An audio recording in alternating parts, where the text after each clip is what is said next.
में बात करूँगी मकर लग्न मतलब कैप्रिकॉर्न लग्न वालों के लिए जनवरी 2024 कैसा रहेगा। So wishing you all a very happy new year. आप सभी इस साल अपने डिज़ायर्स को खूब पूरा करें, अच्छे से पूरा करें, अच्छे से इस साल को बिताएँ और सारी आपकी इच्छाएँ पूरी हों, अच्छी इच्छाएँ, पॉजिटिव थिंग्स।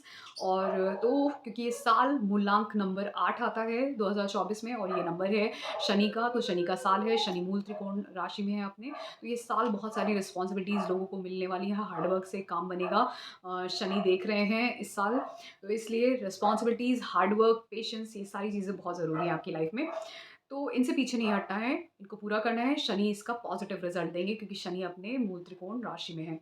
फिर अब शुरू करते हैं मंगल से। मंगल साल की शुरुआत में ही धनु राशि में रहेंगे। आपके 12वें भाव में मंगल, जब भी 12वें भाव में होते हैं, ऐसे लोग अपनी एनर्जी को, टाइम को पूरा वेस्ट कर देते हैं और बहुत ही कभी-कभार इनके अंदर सेक्सुअल डिज़ायर्स भी थोड़ी ज़्यादा होती हैं। और क्योंकि मैंने बोला एनर्जी, टाइम और मनी को दोनों को वेस्ट करने में इनका ज़्यादा समय बीतता है क्योंकि जब मंगल 12वें भाव में होते हैं। और इसकी एक मैं चीज़ और भी बोलूँगी क्योंकि मंगल की जो राशियाँ हैं आपकी, वो चौथे भाव और 11वें भाव का मालिक है और 12वें भाव में रहेगा। तो कहीं न कहीं धनु राशि में 12वें भाव में बैठने की वजह से अगर इसकी महादशा अंतर या प्रत्यंतर होगा तो आप अपने ही कमाए हुए पैसे को ऐसे ही उड़ाने की कोशिश करोगे, उसको खर्च करोगे कहीं न कहीं और कहीं न कहीं आप घर से दूर भी जा सकते हो। आपका आपका मन नहीं लग सकता है अपने घर पे, वहाँ से आप दूर जा सकते हो और आपका कहीं न कहीं ट्रैवल होगा। एनर्जी, टाइम और मनी तो वेस्ट कराता ही है मंगल जब भी 12वें भाव में होता है। तो ये था मेरा मंगल का एनालिसिस। अब बात करते हैं शनि का। तो शनि जो है आपके दूसरे भाव में है। तो जब शनि दूसरे भाव में होते हैं तो कहीं न कहीं इंसान को जो उनका रूटीन्ड लाइफ़ होता है उसमें बहुत ही ज़्यादा जैसे अब दूसरा भाव है, तो जब दूसरा भाव होता है हमारे बोलने का होता है, लिखने का, बोलने का तरीका होता है, खाने का पैटर्न होता है, इसको कंट्रोल करता है शनि। तो कहीं न कहीं ये सब चीज़ें आपकी कंट्रोल हो गई हैं, तो इनकम को भी कहीं न कहीं कंट्रोल करेगा। तो आप सेविंग्स करोगे, मनी को सही से मैनेज करना सीखोगे यहाँ पे रह के, आप खाने को कंट्रोल करोगे अपने। शायद हो सकता है आपके ईटिंग हैबिट्स कंट्रोल हो गए हों, आपके बोलने का तरीका कंट्रोल हो गया हो, आपकी लाइफ में एक पैटर्न जनरेट हो गया हो, जिस तरीके से आप सिस्टमैटिक तरीके से लाइफ में काम करने लगोगे। शनि ये सब कराएगा, अगर आप नहीं करते थे तो आप करोगे। तो शनि दूसरे भाव में बैठा है, यहाँ से आपके चौथे भाव को देख रहा है, तो आपके होम एनवायरनमेंट को भी काफ़ी ज़्यादा रिस्ट्रिक्ट कर रहा है। वहाँ पे भी चीज़ें बदल रहा है, रिस्ट्रिक्ट कर रहा है। यहाँ पे बृहस्पति भी बैठा है। बृहस्पति अच्छा होता है, बृहस्पति अपनी दृष्टि दे रहा है दसम भाव पे। तो बृहस्पति की दसम दसम भाव पे दृष्टि होने की वजह से आपके करियर में भी नए-नए बदलाव और अच्छी जॉब लगने के चांसेस भी बनते हैं मकर लग्न वालों के लिए जनवरी में। और फिर उसके साथ क्योंकि मंगल और बृहस्पति की आपस में एक तरीके से एक्सचेंज हो रहा है और ये है कि मंगल बृहस्पति की राशि में और बृहस्पति मंगल की राशि में बैठे हैं, तो ये चौथे और 12वें का एक्सचेंज है। तो आप साल की शुरुआत में ही घर से दूर जा सकते हो, इसका ये इंडिकेशन है। या कोई अगर किसी की माता या माता समान कोई बहुत ही ओल्ड एज का है, तो वो अपने परिवार को छोड़ के जा सकती हैं, ऐसा इंडिकेशन भी दे रहा है। चौथा भाव माता का होता है या माता समान आपके परिवार, आपके घर में जो भी हैं, इसका भी इंडिकेशन दे रहा है। लेकिन आप खुद भी घर से दूर जा सकते हो अपने, इस तरीके का इंडिकेशन भी देता है। फिर उसके बाद बात करते हैं, आप घर से आप कहीं पे दूर जाके भी अपना घर सेटल कर सकते हो, इस तरीके का भी इंडिकेशन दे रहा है।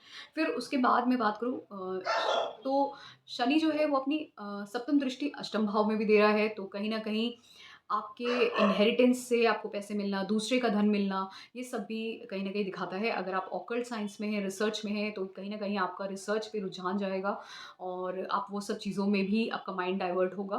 फिर उसके बाद इसकी जो दसम दृष्टि है शनि की, वो 11वें भाव पे जाएगी, तो कहीं न कहीं आपको गेन्स को बढ़ाने में लाभ कहीं न कहीं देगी आपको बहुत तरीके के। तो ये सब शनि के हो गए। बृहस्पति की मैंने बता दिया, बृहस्पति की दृष्टियाँ अष्टम भाव पे भी रहेंगी, तो अष्टम भाव से आपको इनहेरिटेंस मिलने के चांसेस भी बहुत ज़्यादा बनते हैं या अचानक से बहुत सारे बदलाव आपके जीवन में, अचानक से मैंने बोला, ये सब भी हो सकते हैं या ट्रबल्स भी आपकी लाइफ में, दोनों में से कोई भी हो सकता है। लेकिन क्योंकि बृहस्पति की दृष्टि एक दसम भाव में है, तो कहीं न कहीं आपके जीवन में, आपके करियर में बदलाव हो सकते हैं और उसके लिए आपको घर से दूर जाना हो, ये सारा इंडिकेशन जनवरी में दे रहा है।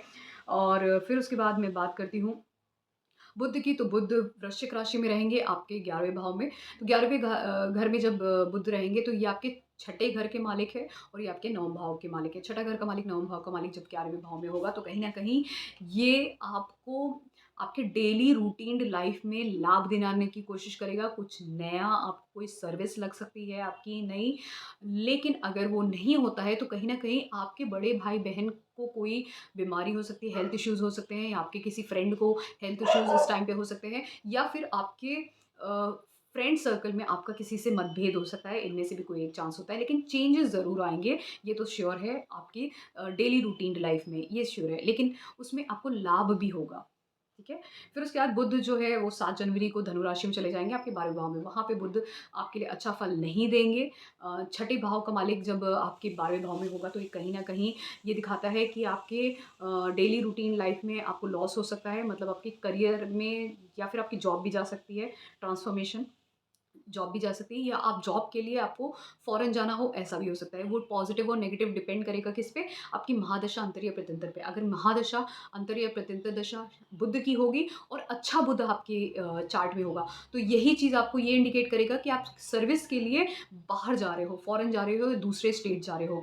लेकिन अगर ये खराब होगा, इसकी महादशा, अंतर्य आपके चार्ट में भी खराब प्लेस्ड होगा ये, तो ये इंडिकेट करेगा कि आपके लॉस ऑफ जॉब हो सकता है, ठीक है? या फिर आपकी बीमारी की वज़ह से आपको पैसे का खर्चा, इस तरीके का। तो और इवन कोर्ट केस, लिटिगेशन या जेल जाना, या फिर इवन हॉस्पिटल में एडमिट होना, ये सारी चीज़ें भी इंडिकेट कर सकता है। वो डिपेंड करता है कि आपके चार्ट में पॉज़िटिव है या नेगेटिव है यही बुध।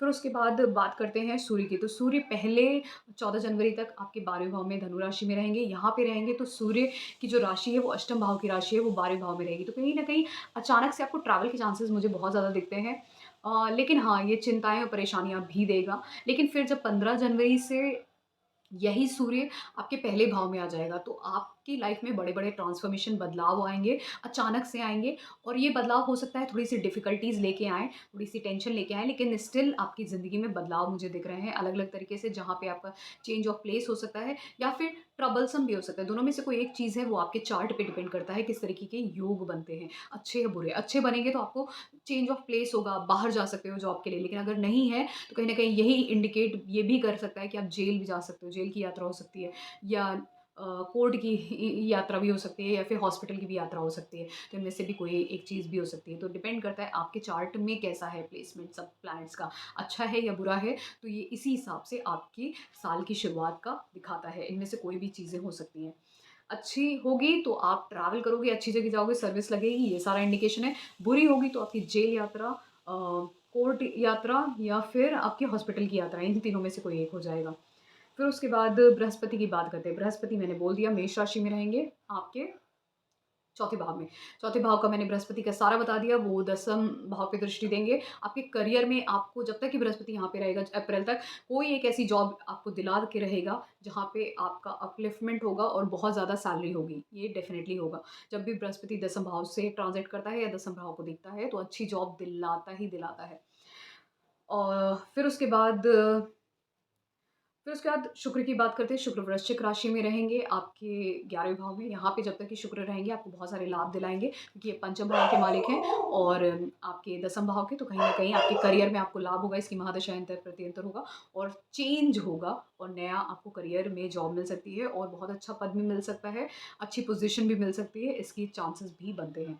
फिर शुक्र जो है वो 18 जनवरी को धनु राशि में आपके 12वें भाव में जाएगा। तो शुक्र कभी 12वें भाव में खराब नहीं होता है, क्योंकि कालपुरुष कुंडली में वहाँ पे उच्च का हो जाता है, तो इसलिए 12वें भाव में दिखाता है कहीं न कहीं आपके खर्चे बढ़ेंगे। या तो आप ट्रैवल करोगे इसलिए खर्चा बढ़ेंगे, या फिर आपके पास पैसे आएँगे, अच्छी खासी सैलरी मिलेगी, तो आप अपनी लग्ज़रियस चीज़ों के लिए खर्च कर सकते हो, एक्सेसरीज़ के लिए, तो इसका इंडिकेशन मिलता है। फिर राहु केतु की बात करें तो राहु केतु मीन राशि में राहु और कन्या राशि में केतु प्लेस्ड हैं। तो मीन राशि आपके 3rd हाउस में आती है। जब भी मैं बोलती हूँ, चाहे वो लग्न से हो, चाहे वो चंद्र राशि से हो, राहु जब तीसरे भाव में बैठता है, तो ऐसे लोग बिज़नेस की तरफ डेफ़िनेटली जाते हैं। चाहे वो मैं अंबानी की कुंडली देख लूँ, उनके भी लग्न से तीसरे भाव में राहु है, तो वो बिज़नेसमैन है। मैंने ऐसे बहुत सारे लोगों की देखी, जिनकी चंद्र से हो, चाहे लग्न से हो, ये ऐसे लोग बिज़नेसमैन डेफ़िनेटली बनते हैं, क्योंकि आपके तीसरे भाव में ट्रांज़िट कर रहा है राहु आपके लग्न से, तो ये कहीं न कहीं आप कुछ नया इनिशिएट कर सकते हो अपने खुद के स्किल से, डिजिटल हो या नॉर्मल आपका खुद का कोई कोई कम्युनिकेशन नॉर्मल करके आप कुछ नया इनिशिएट करो अपने दम पे, अपने स्किल्स के साथ, या फिर डिजिटली कुछ कंप्यूटर के थ्रू भी कर सकते हो। ये सारी चीज़ें इंडिकेट करता है राहु यहाँ पे बैठ के, और राहु आपको मदद भी करेगा। केतु आपको नवम भाव में बैठ के कहीं न कहीं तीर्थ यात्राएँ करवाएगा, और आपका रुझान भी तीर्थ यात्राओं की तरफ इस तरफ रहेगा। लेकिन आपके पिता से आपकी दूरी हो सकती है, आपके गुरुओं से आपकी दूरी हो सकती है, लेकिन तीर्थ यात्रा ज़रूर करवा देगा, ठीक है? फिर उसके बाद चलिए, पूरा हो गया एनालिसिस। तो अगर आपको ये मेरा मकर लग्न, कैप्रिकॉर्न लग्न का एनालिसिस जनवरी 2024 का पसंद आया है, so please do subscribe to my channel D Caster universe.